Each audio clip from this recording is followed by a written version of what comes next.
Cyber জগতেও কিন্তু level playing field নিশ্চিত করতে ব্যর্থ হচ্ছে এই প্রশাসন।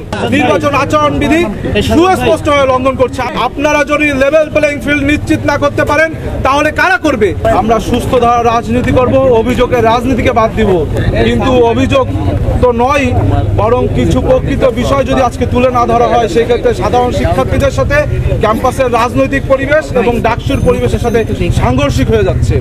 আপনারা দেখেছেন ডাকসুর যে নির্বাচনী প্রচারণা বিধি আচরণমালা, সেখানে আছে উল্লেখ আছে কোনো সমাবেশ করার পূর্বে বিশ্ববিদ্যালয় নির্বাচন কমিশনের কাছ থেকে অনুমতি নিতে হবে। কিন্তু আমরা ইতিমধ্যে দেখেছি গতকালকে টিএসসি অডিটোরিয়ামে স্বতন্ত্র শিক্ষার্থী ঐক্যজোট নামে একটি panel stand up comedy show আয়োজন করেছে এবং সেখানে তারা একটি সমাবেশের আয়োজন করেছে এবং নির্বাচনী যে প্যানেলটি রয়েছে তারা এক প্রকার প্রচারণা করেছে। ঠিক একইভাবে আজকে টিএসসি অডিটোরিয়ামে তারা একটি গানের আয়োজন করেছে, খুব অ্যাট্রাকটিভ নাম দিয়েছে নারীদের জন্য গান, কিন্তু এইসব অ্যাট্রাকটিভ নাম দিয়ে তারা সেখানে সমাবেশের আয়োজন করছে, নির্বাচন আচরণ বিধি সুস্পষ্টভাবে লঙ্ঘন করছে। আমি ঢাকা বিশ্ববিদ্যালয় নির্বাচন কমিশনের কাছে, প্রশাসনের কাছে আহ্বান জানাবো অনতি বিলম্বে এই সকল প্রোগ্রাম কর্মসূচি বন্ধ করতে হবে। আপনারা যদি লেভেল প্লেইং ফিল্ড নিশ্চিত না করতে পারেন তাহলে কারা করবে? আমরা কোথায় যাব, কাদের কাছে আমরা সমাধান চাইবো, আমাদেরকে জানিয়ে দিবেন।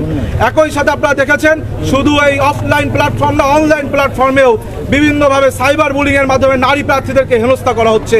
সাইবার জগতেও কিন্তু লেভেল প্লেইং ফিল্ড নিশ্চিত করতে ব্যর্থ হচ্ছে এই প্রশাসন। সুতরাং আমি এই প্রশাসনের কাছে, এই নির্বাচন কমিশনের কাছে আহ্বান জানাবো, আপনারা দয়া করে অনতিবিলম্বে লেভেল প্লেইং ফিল্ড নিশ্চিত করার জন্য প্রয়োজনে একটি আলাদা সেল গঠন করুন, তবু এই লেভেল প্লেইং ফিল্ডকে নিশ্চিত করুন, তবে একটি সুন্দর মডেল ডাকসু সম্পন্ন হবে।